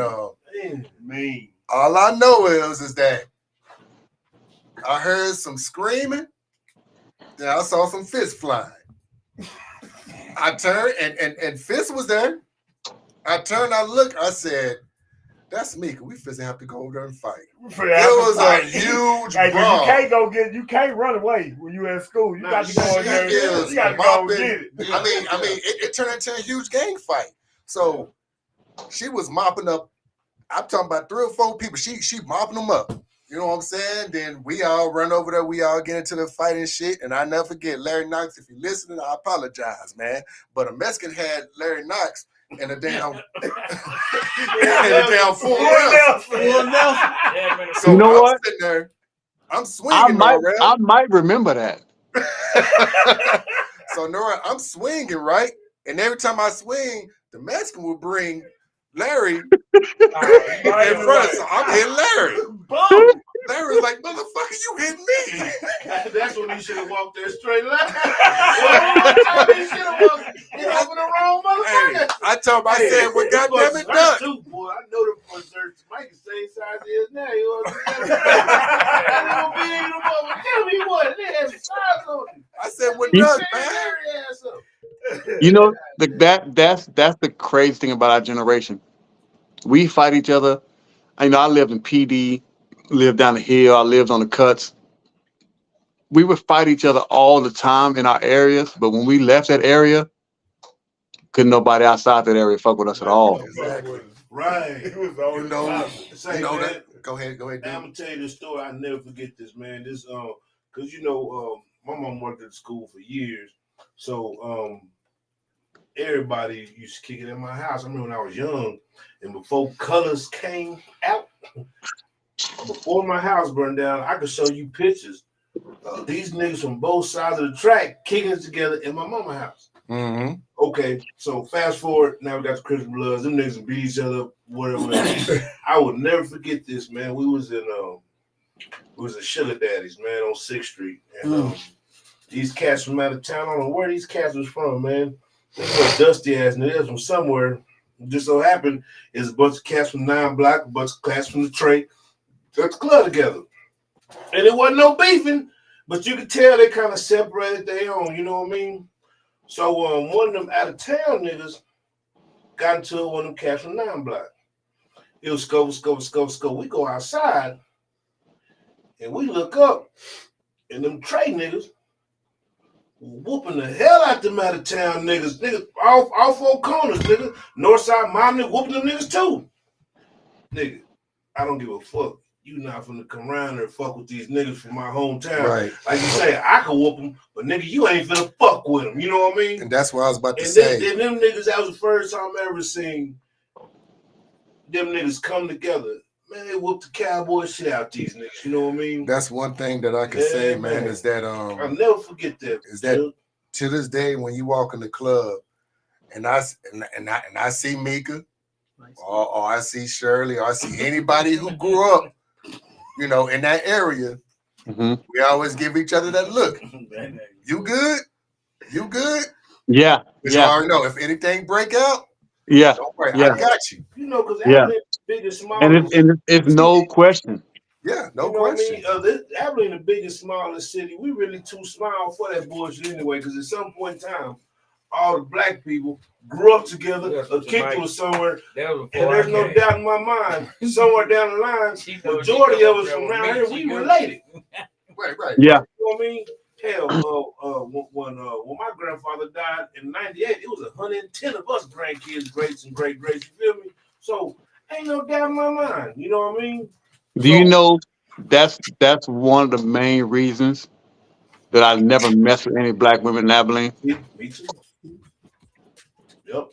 I'm related to all of them. Yeah, no doubt. All the ones that's worth dating, shit, you related to. That's why y'all left my. The ones now I'm more related to the ones that ain't worth. Hey, you mean? But still, though, you couldn't do that. I'm trying to tell you, I'm the same way. See, when I got out, I spent a lot of time sitting and listening to Grandma Hattie. You know, because she was born in the 20s. So she was here when Abilene went but dirt roads. And just listen to her tell me how it got to be what it is. If I know that we're all related somewhere down the line. Somewhere down the line, I'm telling you, man. There was a bunch of pandas coming out back then. Yeah, I'm trying to tell you, because, man, it's crazy, because I don't give a damn. You think you meet somebody, or you could run in somebody's house, and we thought we would just run around doing what we want to, but literally know they're your parents and call your parents because they know this nigga, and you know what I mean? You in good hands. I know where you at. I've been knowing you is it. Right. You know what I mean? Plus, it wasn't safe for me anyway with any females because you know who my dad is. Oh man, yeah. So what happens spooky for a daddy? You don't know who your sister is. Man, watch out. Watch out, man. Watch out. No fact. I literally just met a new sister 2 years ago. See? Hey. Literally. What Temptation say? Papa was a roll. Hey, Uncle Scooby, say no, let me tell you something, man. A few years back, man, my Uncle Run, he got locked up, man, in 82, 84, I can't remember. I think they finally let him come home in 06, 07. You know, back this when my mama was alive. And, you know, I heard the stories, and I remember, like I said, Uncle Scooby, I remember Uncle Blue, Uncle Rusty, you know, vaguely when I was young, you know what I mean? Nigga, my Uncle Run came home. Nigga, I walked in that house. It was 15 stone cold gangsters, that motherfucker, man. Uncle School was in there. Uncle Blue. Uncle Rusty. Link Powell. My Uncle Rum. My Uncle Pete. Man, about 5 other niggas up in there, man. They sitting up talking about banks they done robbed and all kind of shit. And I'm like, what? They're like, yeah, dude, I'm telling you, man, we did that, man. They robbed the bank. We was in the roll in, throwing money in the air. You know what I mean? Uncle P was the roofer, so they used to go through the roof. You heard me? And I was like, golly, you know what's crazy about some of that shit? Huh. There's some things that you may have heard about or hadn't heard about that I was around when I was 9. I was I was getaway driving in middle school. I believe it. I believe it. I learned how to drive by doing getaways, by being a getaway kid in the car. Yeah, back then, drive-bys was just like motherfucking get a misdemeanor. We done been in a lot of them, huh? Them niggas used to rustle cattle, steal cows, all kind of shit. But I'm saying the whole gang was in my mama's living room. Man, fuck me up, man. It's crazy. Half of them gone now, but man, that shit was crazy, the motherfucker, man. Just hearing their stories is crazy. Yeah, man, I sat up there, man, 3 hours to listen to them talk, man. That was some wild ass shit. Okay, so Norrell, we gonna let you go first, man. Any last words? Any last thoughts that you can give to the viewers? Have we finished picking the picks? Well, go ahead. Okay. So go ahead. My bad. He just want to talk about himself. Who? Him winning for a change. Oh, he did. No, Jay. I'm not winning. It's weed cheating ass. Go ahead. No, dude actually had the most picks. Yeah. Dude had 5 teams right.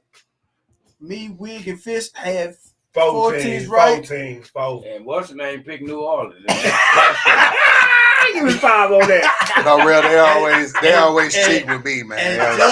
And Jug is consistent. He in last place. Hey, but Norrell, I'm gonna tell you, you put some turntables in front of me, I'm gonna get everything right. Still ain't gonna make you get nothing right, nigga. I'm gonna get everything right. You put the turntables in You front gonna of have right at the groove at halftime. Hey, Jug, I got a question for you. me. Yeah. Do you travel with your 1s and 2s? Yeah. Do you? Yeah, man. I done been on tour with them and done did festivals and the whole I got events for the rest of the summer. Yeah. Don't forget about your homeboy from down the hill. You know what I mean? Yeah, I got events for the rest of the summer that's like every weekend. Right. And I have different. We'll link. We'll talk about it, but I'll be interested in putting some in your pocket to come spend for your boy, man.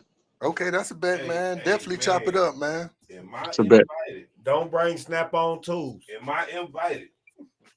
Yeah. Hey, let the whole podcast come now. Let the whole podcast come.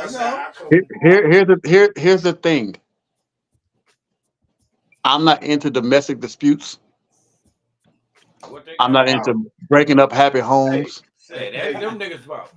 So if any of that is a concern of yours, then you should refrain from my type of parties. Hey, we know what time it is, baby.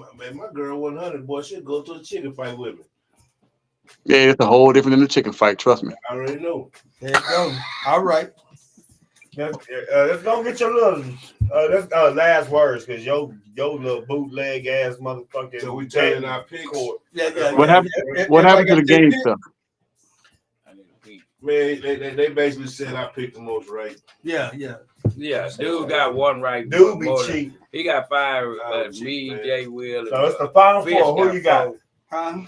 Who you got? Jay Will, final 4. Man, I'm gonna go with men's or women. On the men's side, I got UConn over Alabama. Alabama. Boy, it's I got only Purdue, 4 picks. and then I'm gonna have Purdue win it all on the men's side. On the women's side, I'm gonna go with North Carolina State against Iowa. Boy, this nigga here smoking that gas. Huh? He's smoking that gas.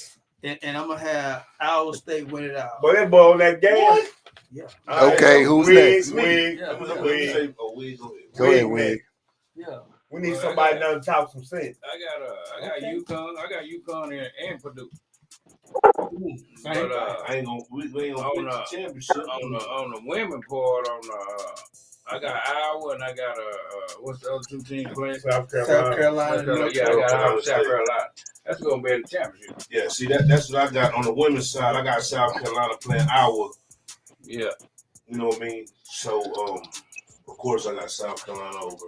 Yeah, you got Iowa. On the men's side, I got in the final game. I got UConn and NC State. Man, I think I want NC State to win, but they not gonna beat Purdue. I think NC State gonna beat Purdue, man. They ain't gonna beat. Go Purdue. ahead, Jelly. Okay. Okay, on the men's side, I got Hold on, Alabama. we're gonna tell you who's gonna win. Be quiet. But whoever we pick, the other team gonna win. Okay, so What you got, dude? okay, so my picks, I got Alabama and Purdue on the men's side. I got one. I already know who's going. And then on the female side, let me see, I have Pick the other team. man, you gave me the wrong fucking No, I ain't got you the right one. It's either NC State or South Carolina or UConn and Iowa. Yeah, that's my only 14. He ain't rolling me because he. Oh, okay. Well, you know, because we did the what's her name, and then it was a whole bunch of teams played and Right. within 5 days, so that's why he couldn't do it. Okay, I got Iowa and I got South Carolina. We already knew what you had. Boy, y'all boys, I get it. You don't get a motherfucking thing. Everybody hooked on the Caitlin Clark thing, but everybody forgot about Paige. I don't even like her. Can I finish? Go ahead. Hey, Caitlin Clark. So go over that, bro. For the women's side, I got South Carolina going. I got UConn going. Paige Bucket with a national championship winning coach. I'm gonna take that one. On the men's side, I'm gonna take Purdue going, but I'm also gonna take UConn. UConn men is under y'all underestimate them dudes is a total. But on them women, too, see what y'all fail to realize on them women, man. Iowa, only person you heard like that Iowa got a straight team, but you ain't heard about nobody. You don't know who none of their other players is because that's the only person you heard about. No, she doesn't average like 12 to 19. That's all she. She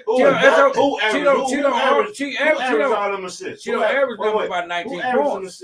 Caitlin averaged those assists, but for her to get assists, her teammates have to score. No, she been in there. They have to go through that hoop.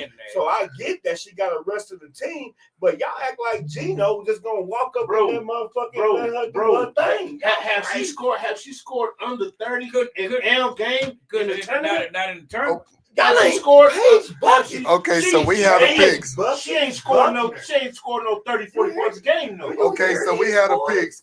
She ain't scored no 30, 40 points a game. Paige? Not a game. You crazy. Not a game. She is the best. Not a game. Okay, so we have the Hey, picks. hey, how y'all argue about something that's actual fact or not?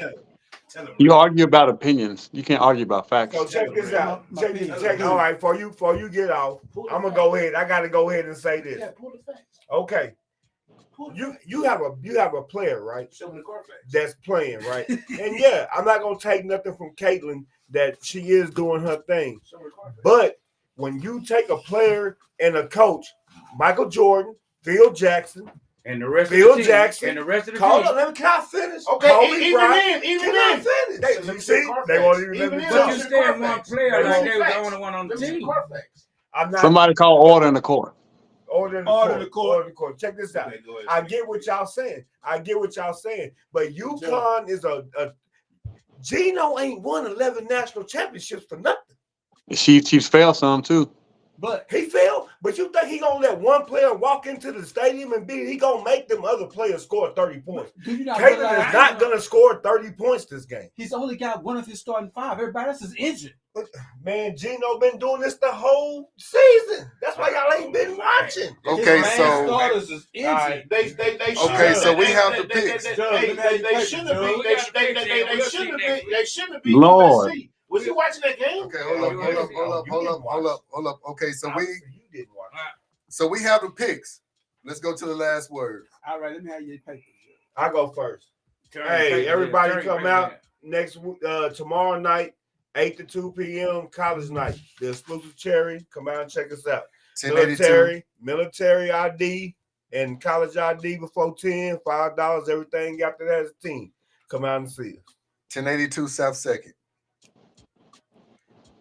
All right. Last words. We're gonna start with Norrell.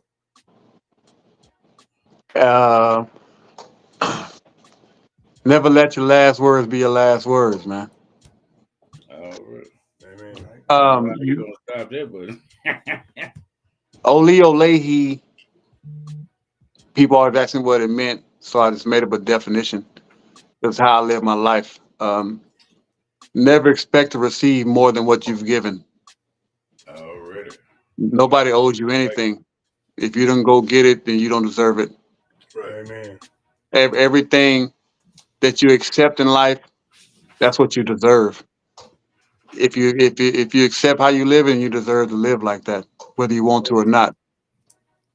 So if you don't step out of your comfort zone and make something happen for yourself, then it won't happen. Because nobody owes you shit. Right. Mhm. Yes, sir. All right. You want to go next? I already went. All right, I'm gonna piggyback on Snap on.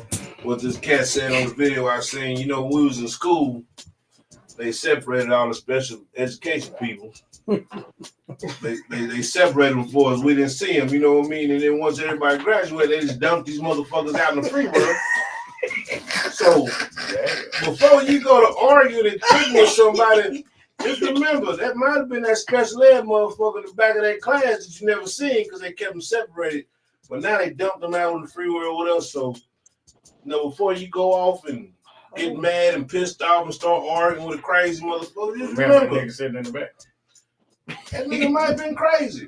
He might have been one of them motherfuckers that couldn't only had a sport to eat. You know what I mean? So, Boy, yeah, you what? got a sport.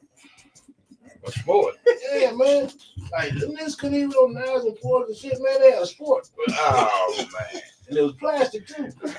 So, just remember that. I swear, And, They go. I was just fuck with my niggas, man. Hey, all bullshit aside, take care of your loved ones, man. Look out, man.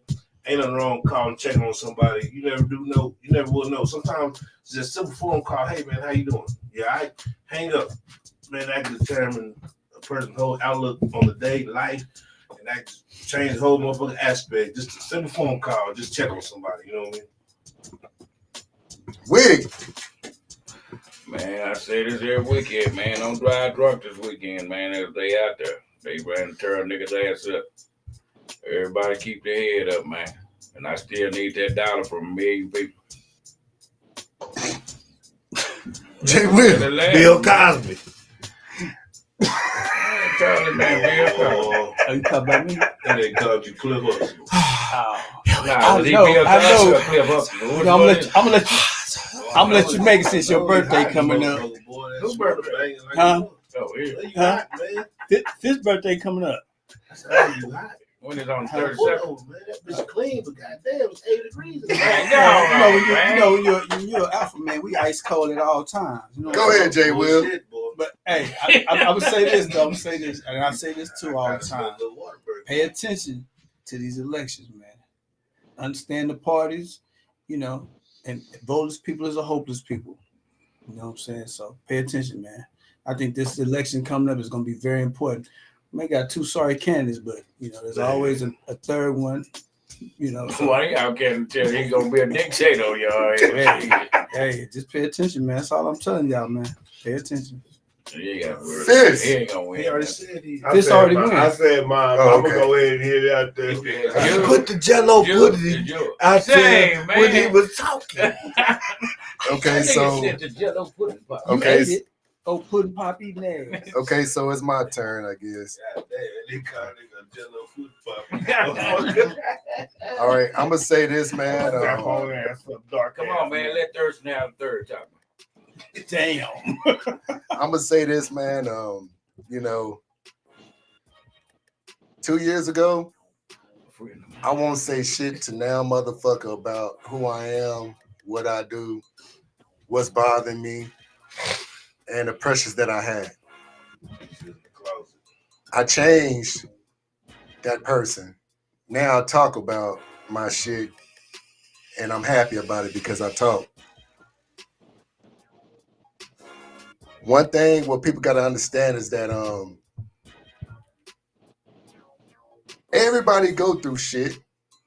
Everybody have issues, whether they smiling or whether they feel like they're the toughest person. But at the same time, deep down, they can struggle at times. Amen. And I was that person. I struggled at times. People thought I was a robot because I never show my feelings, or anything. I learned that shit from the military. Straight face, poker face. Never know. But at the same time, I was dying inside. Now I could talk about that shit. You know, I give everybody their flowers who deserve their flowers. I show love to people. And whether I get love back, it doesn't matter because I feel good just by being who I am.